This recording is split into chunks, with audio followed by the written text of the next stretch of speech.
mais alegre, mais animado, mais esperançoso, mais empoderado em Deus e mais resiliente na oração. E agora eu quero ler um texto para você que está aqui no Evangelho de Lucas, no capítulo 18, do verso 1 ao verso 8, eu não diria nem para dar base bíblica, porque tudo que eu estou falando aqui, se alguém não viu a base bíblica, cara, peça a conta e vai embora. Vou ler isso aqui apenas como ilustração das bases bíblicas todas do que eu já falei sobre o Evangelho, sobre o que Jesus ensinou. Isso aqui é só a cereja do bolinho. Presta atenção, por favor. É a parábola do juiz iníquo. Disse-lhe Jesus uma parábola sobre o dever de orar sempre e nunca esmorecer, e nunca esmorecer, e nunca esmorecer. E nunca esmorecer. Repita comigo. Orar sempre e nunca esmorecer. Repita de novo. Se você repetiu, bote corações ao alto aqui para eu ver. Orar sempre e nunca esmorecer. Orar sempre e nunca esmorecer. Porque está cheio de gente esmorecida aqui. Gente sem vontade de viver, gente com medo de morrer, gente com medo do futuro, gente angustiada, gente que está desanimada porque foi traída, gente que quer desistir porque achou que tudo ia ser automático, porque ensinaram para você uma automaticidade que não existe no reino de Deus. O reino de Deus é trabalho para agricultor, para gente paciente, é plantinho, que não cresce assim da noite para o dia. O que cresce da noite para o dia é erva. No reino de Deus, plantas que valem a pena, você planta sementinho, como de um grão de mostarda.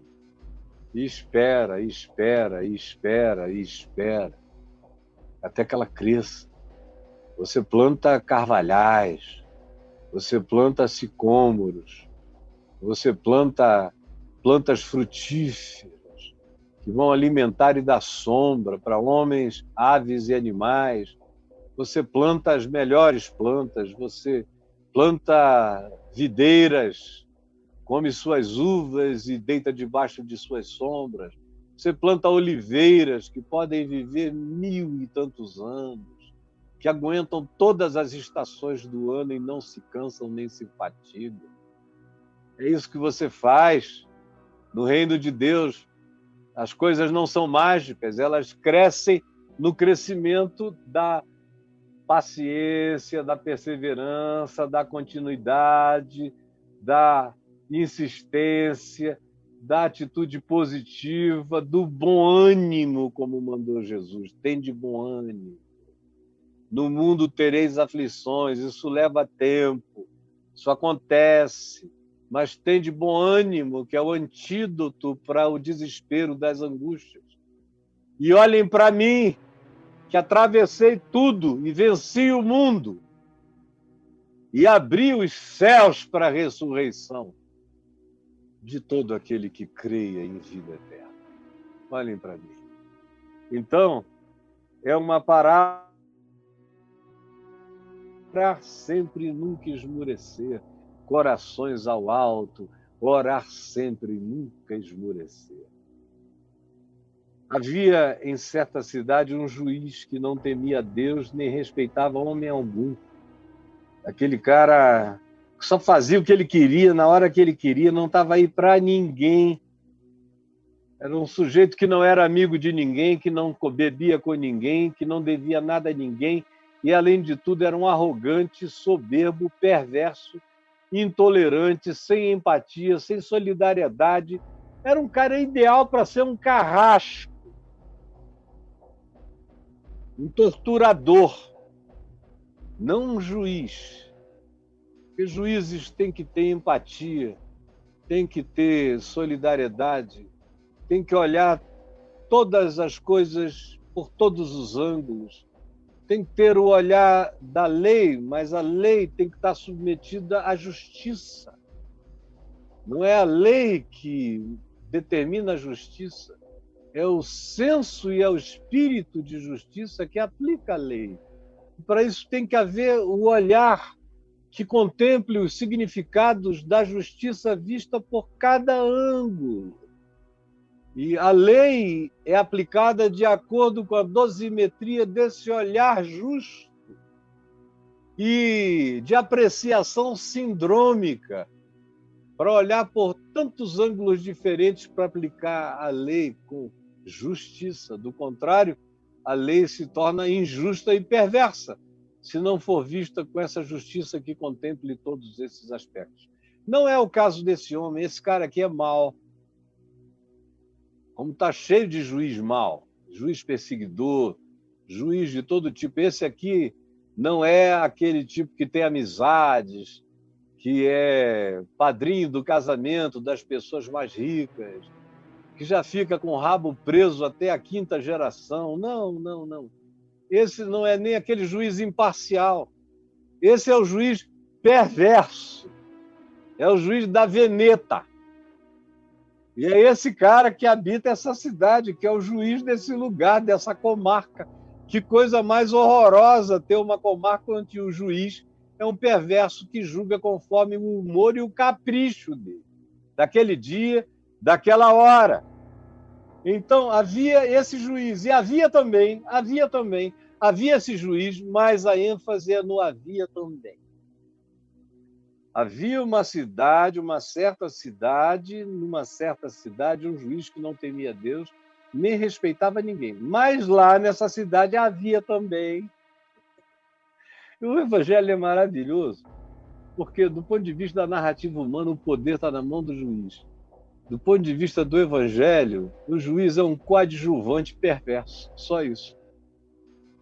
E a ênfase desse também é de engrandecimento do segundo personagem da narrativa da parábola. Havia um juiz mau, mas havia também naquela mesma cidade, no mesmo lugar, uma viúva.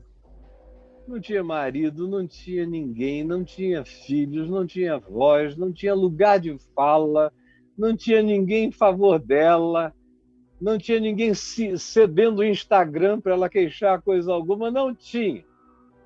Ela era sozinha, mas nem tanto. Hashtag só que não. Havia também naquela mesma cidade uma viúva que vinha ter com o juiz mau. Todo dia esperava na porta do tribunal. E quando ele entrava, naqueles dias em que Jesus falou isso, os juízes muitas vezes ficavam na porta das cidades. Mas dependendo da cidade, se já fosse uma cidade com estrutura romana, tinha um pequeno fórum, um lugar aonde o juiz ia. Não interessa, o ambiente é esse. Ela ficava à porta de entrada ou de saída do juiz. Ou à porta da casa dele, ou à porta do lugar onde ele ia para julgar, ela estava à porta. Ela estava à porta. Ela estava à porta. Responda isso, repita isso aqui comigo. Ela estava à porta. Ela estava à porta. Essa gente da porta é quem decide tudo. Essa gente da porta. Pode ser uma viúva. Pode ser a pessoa mais fraca da cidade. Mas o que interessa é saber estar à porta. À porta das decisões. O lugar dessa mulher é um lugar de extraordinário positioning, porque ela está à porta do julgamento, à porta do juiz. Na saída ou na entrada, ela estará lá todos os dias, dizendo: julga minha causa contra o meu adversário. Para piorar, ele ainda tinha um adversário que queria talvez a casa dela, a gleba dela, que ela recebeu de herança do marido, indebitamente, queria fazer mal a ela, e na medida em que o adversário a oprimia, ela acochava o juiz à porta, dizendo: julga a minha causa, julga a minha causa, julga a minha causa. Ele, por algum tempo, não a quis atender, não desejou, não quis. Era implicância dele, dizendo: eu sou esse cara que não temo ninguém, vou me deixar importunar por uma velhota fraca, que não tem ninguém por ela, não tem, mesmo que tivesse, ninguém me intimida. Muito menos uma viúva inexpressiva. Não a quis atender por algum tempo, mas depois disse consigo mesmo: bem, eu não temo a Deus, nem respeito a homem algum.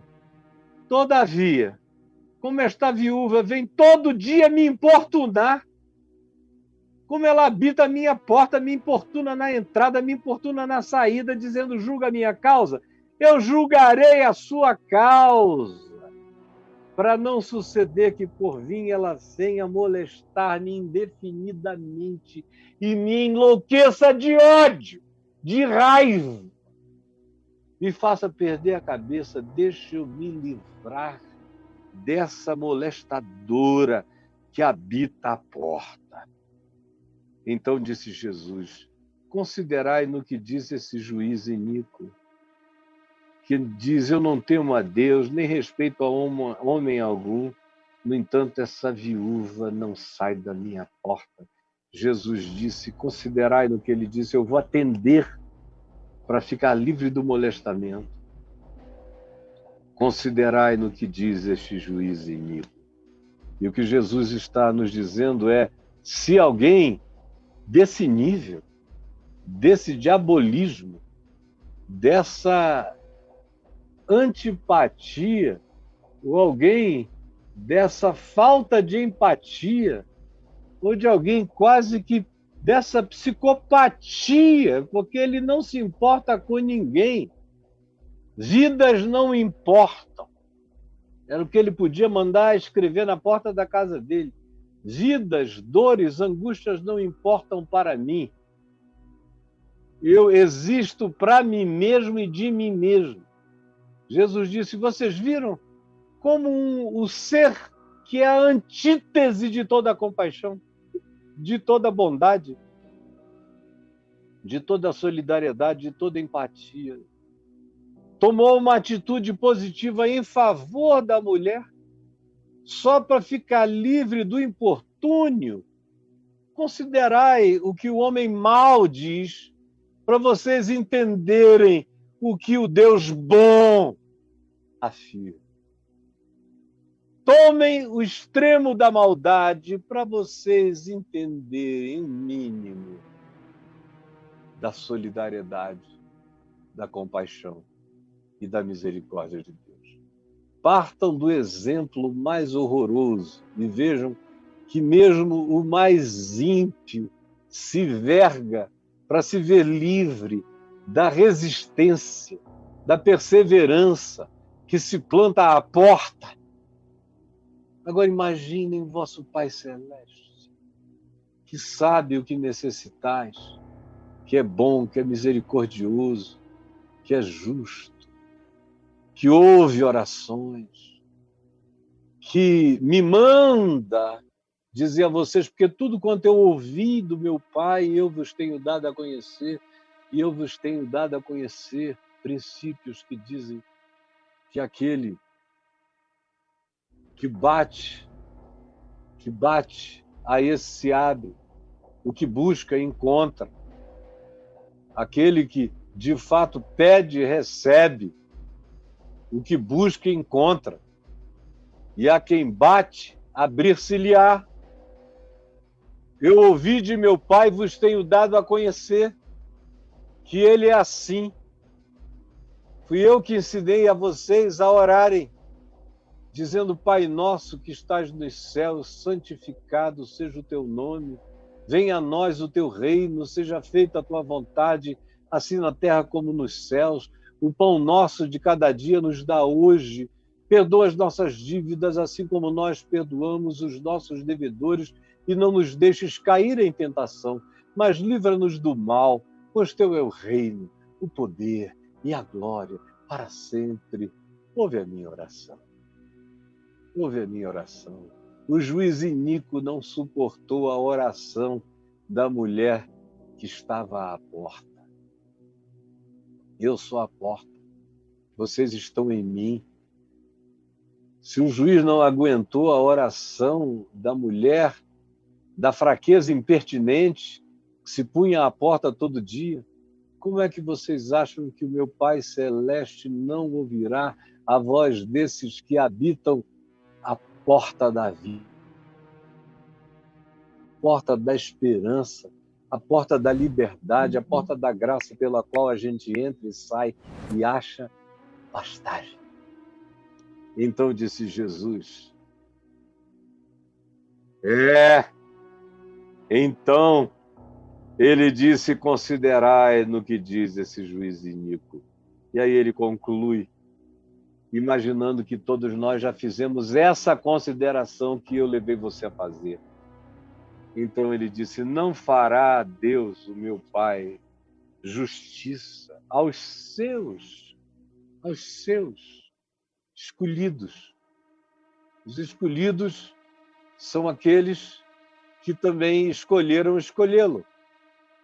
De modo que os seus escolhidos, a gente sabe quem são, porque são os que o escolhem todo dia, são os seus escolhidos.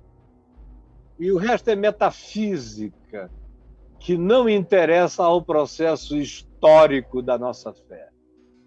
Seus escolhidos são aqueles que entram pela porta e, quando entram e olham para o umbral, leem: bem-aventurados, escolhidos do meu Pai, por terdes escolhido a escolha do amor de Deus para as vidas de vocês. O resto é teologia da perda de tempo. Não edifica a vida de ninguém, não faz ninguém orar, não faz ninguém se apaixonar, não faz ninguém ser forte, não faz ninguém aguentar, não faz ninguém resistir, não faz ninguém prosseguir, não faz ninguém prosseguir amando, apaixonadamente entregue à alegria do reino de Deus. Acontece para quem tem esse coração que não desiste e que sabe que, se o juiz iníquo não suporta o importúnio do ser mais fraco, imagine o Pai Celeste que ama, que me ensinou a orar e que manda me dizer que Ele sabe, conhece as minhas necessidades. Ele, porventura, não fará justiça aos seus escolhidos, que a Ele chamam dia e noite, clamam dia e noite, embora na aflição dos aflitos possa parecer que Ele está demorando em defendê-los?